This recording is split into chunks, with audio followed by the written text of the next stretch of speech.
La fondation Adja Nabintou Cissé existe bel et bien, et ceci depuis le 30 novembre 2005.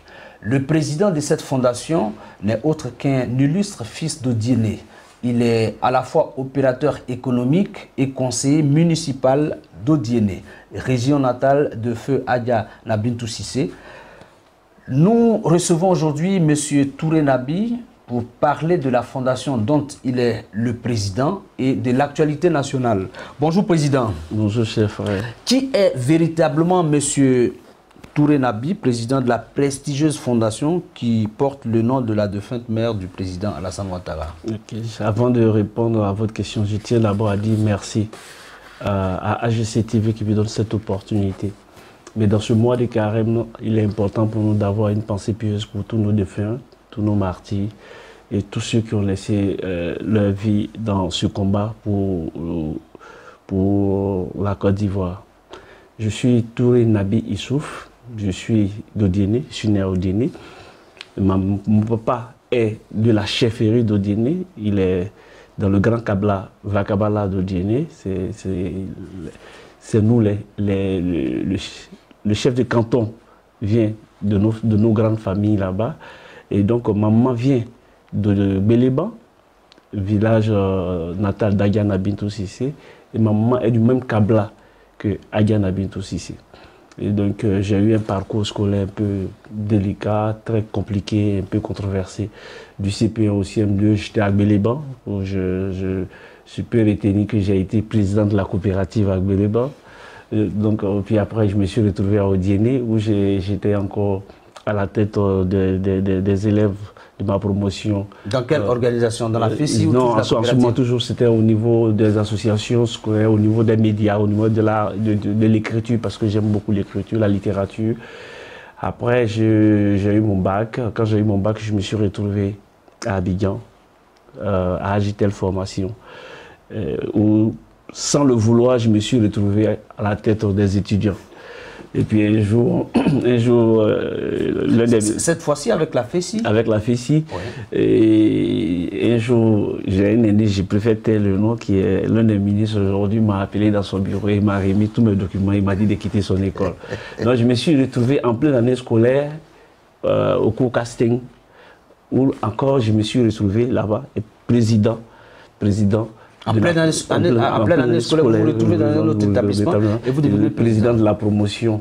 Et c'est là que j'ai fait la connaissance de Ali Badra, LRD, et pour dire que l'histoire est têtue, des fois les choses se rattrapent au devant, on a l'impression que rien n'est futile, rien n'est inutile et tout est clair. Alors, président, il se raconte dans la ville que vous auriez reçu beaucoup d'argent auprès du président de la République, Alassane Ouattara, pour créer cette fondation. Qu'en est-il exactement? Je suis très heureux que vous me posez cette question. Bon, quand j'ai créé la fondation Adja Nabintou Cissé, c'est par pur amour pour ma mère d'abord.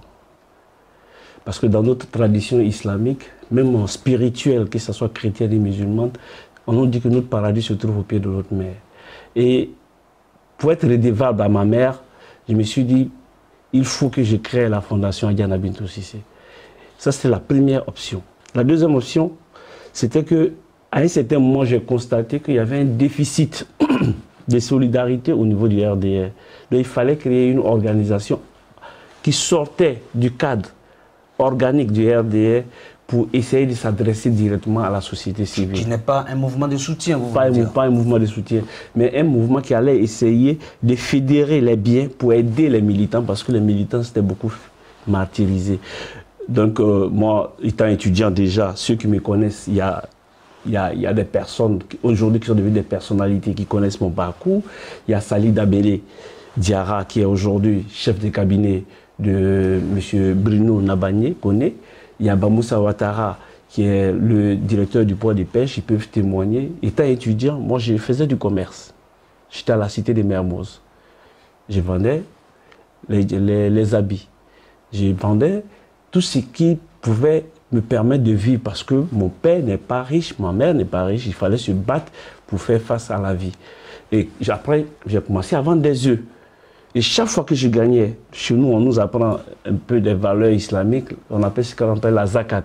Chaque fois que j'avais un peu d'argent, j'ai compris que Mère Teresa me l'a enseigné dans ses mémoires, qu'on n'a pas besoin de beaucoup de choses pour partager. Que ce qui est important, c'est la qualité du geste qui est important et non la quantité du geste qui est important.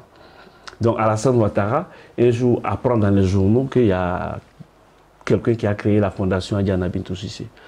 Moi, un jour, je suis au Black, à Diamé, au marché, je vendais les portables, et le président m'appelle, Alassane m'appelle, il dit « Ah, c'est Touré Nabi Issouf ?» Je dis « Oui, ah, c'est ton tonton, le docteur Alassane Ouattara. Peux-tu venir me voir ?» Je lui ai dit « Non, je ne pouvais pas, parce que je suis là, je suis au Black, je suis là à vendre mes portables. » Il a commencé à rire, et puis il m'a dit « Le lundi, si vous avez le temps, passez, et vous aurez les photos qui sont là. » Et ça a été notre première rencontre. Il m'a reçu. Je te jure, quand je lui ai parlé des bienfaits de sa mère, quand je parlais de ce que sa maman faisait pour Béliban. La fondation était déjà créée. La fondation était déjà créée sans la permission du président Alassane Ouattara et de sa famille. Parce que pour moi, pour montrer à quelqu'un qu'on l'aime, ce n'est pas devant cette personne qu'on prouve. C'est derrière la personne généralement qu'on prouve qu'on l'aime. C'est-à-dire dire que j'aime Alassane Ouattara ne doit pas être de 20 mots devant lui pour l'encenser. Non, ça doit être des actes de spiritualité, des actes de charité derrière lui pour montrer que non, Alassane est une personne bien. Et là, ça me permet de venir aujourd'hui, de parler un peu d'AGC. On aura l'opportunité d'en parler. Tout à l'heure. Mais déjà, on s'inscrit dans cette optique-là. C'est-à-dire que nous n'avons pas besoin de la présence des AGC. Ce qui est important. Celui à qui nous on avait confiance, qui s'appelle Alassane Ouattara, nous a montré le chemin. Il y a des milliers de cadres en Côte d'Ivoire. Alassane Ouattara dit, c'est Amadou Bon Coulibaly que j'ai choisi. On reviendra sur ça, Président. Alors, Okay. Quels sont les principaux objectifs de la Fondation Adjana Bintou Cissé? Les objectifs ont évolué en fonction des événements. Avant qu'on ne soit au pouvoir, et on était très proche des militants. C'est-à-dire voir comment entretenir les militants, partager avec les militants pendant les mois de carême. Et là, je tiens à rendre hommage à une grande dame, aujourd'hui qui est sénatrice, Madiara Coulibaly, qui a fait ce qu'elle pouvait faire pour essayer de fédérer en son temps, au temps du RDR, toutes les associations. Et chaque fois, pendant les mois de carême, on essayait de partir dans les quartiers précaires, on essayait de s'approcher des gens. On distribuait de la nourriture dans les hôpitaux, le CHU de Yopougon. Les films sont aujourd'hui sur les réseaux sociaux. On essaie de s'approcher plus des familles qui vivent un peu plus dans la précarité. Okay. En termes de bilan, quelles sont donc les grandes actions sociales que cette fondation a menées depuis sa création jusqu'à aujourd'hui à la population? De 2007, quand je prends véritablement, nous avons eu le récépissé en 2007. Aujourd'hui, Dieu merci, le nom de la maman du président n'a pas disparu. La mémoire collective des Ivoiriens, partout où je passe, les Ivoiriens me disent merci. Merci pour Adja. Parce que Adja, c'est le melting pot de la Côte d'Ivoire. Adja, elle est née où? Elle vient de Béléban. Elle séjourne à Dabou. Elle se marie. Où ça? À Dembokoro. Elle vient finir sa vie à Abidjan. C'est ça la Côte d'Ivoire. C'est-à-dire tu trouves de la Djoukourou en elle, tu trouves du Baoulé en elle, tu trouves du Malinké en elle, tu trouves du Lébrier en elle. C'est ça la Côte d'Ivoire qu'il faut espérer. Et c'est ça d'abord, c'est-à-dire le fait que Adja n'a pas disparu de notre mémoire. Ça nous fait plus de 12 à 13 ans. Chaque année, nous faisons des ziyaras, nous organisons des cérémonies, nous faisons des dons pour ne pas que la mémoire... Parce que ce qui tue l'Afrique généralement, surtout nous, responsables politiques, c'est de ne pas avoir de la mémoire. Un peuple qui n'a pas de mémoire retourne toujours dans la même bêtise. Vous allez voir, historiquement, je peux vous développer. On a vu, au sortir de la Première Guerre mondiale, il y a eu la Société des Nations qui a été créée. Et tellement la crise a été mal gérée, on est tombé dans la Deuxième Guerre mondiale. Et donc, c'est parce que les peuples généralement sont amnésiques que des fois on tombe dans... Donc il fallait d'abord essayer de faire vivre le nom de la vieille. Et au-delà de ça, Aujourd'hui, c'est l'opportunité de le dire, je viens avec mes propres fonds d'acquérir un terrain ordinaire où je compte construire une école qui porte le nom d'Adiana Bintou Cissé. Oui, ça nous ramène à vous poser la question de savoir d'où proviennent les ressources que vous prenez pour entretenir donc cette fondation. Je serai clair envers vous, je n'ai jamais reçu 5 francs d'un cadre du RDR, je n'ai jamais reçu 5 francs d'Alassane Ouattara, je n'ai jamais reçu 5 francs de quiconque. Même quand il vous a reçu à la présidence? Même quand il m'a reçu chez lui en intimité, il m'a posé la question, Nabi, qu'est-ce que je peux faire pour vous? Je lui ai demandé, vous pouvez me faire que la bénédiction. Ça a été la même chose quand notre maman, notre grand-mère Henriette Dagri Diabaté m'a rencontré pour la première fois. Elle m'a dit, Nabi, qu'est-ce qu'on peut faire pour vous? J'ai dit, maman, j'ai besoin de votre bénédiction. Et parce que pour moi, la bénédiction, Alassane Ouattara, véritablement, c'est la bénédiction. Ce n'est pas tant le matériel que les gens imaginent dans l'esprit collectif. Alassane ne s'arrêtait jamais devant sa maman.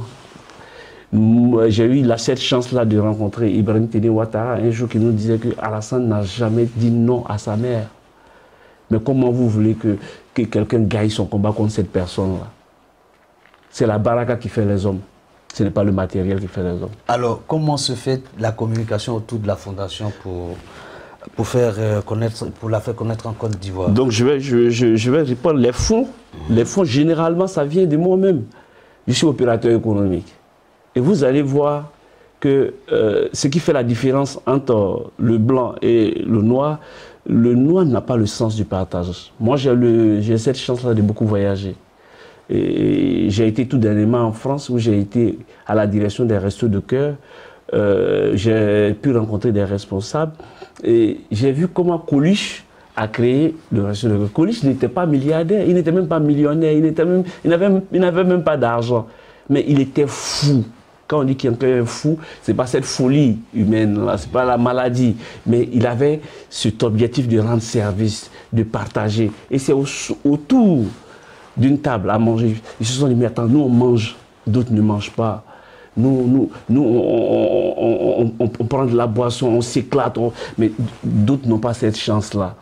Et donc moi, chaque jour que Dieu fait, j'ai cette conviction-là que si Dieu me donne 100 francs, j'enlève toujours ma zakat dedans et j'essaie de voir comment je peux partager à ceux qui en ont besoin. C'est une conviction et personne ne peut me faire douter de cette conviction. Parce que quand je regarde l'évolution de ma vie d'hier à aujourd'hui, les gens vont dire peut-être qu'on est opportuniste, des trucs comme ça.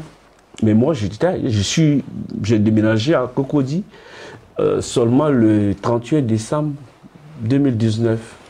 C'est-à-dire ça fait 4 mois que je suis dans ma nouvelle maison. C'est-à-dire j'ai passé toute ma vie à Yopougon, quand j'ai été chassé de la cité universitaire, parce qu'on disait que j'ai recruté en son temps des étudiants pour les amener chez les forces nouvelles. Et c'est Sali Damélé aujourd'hui qui est chef de cabinet qui a fait sortir tous mes documents.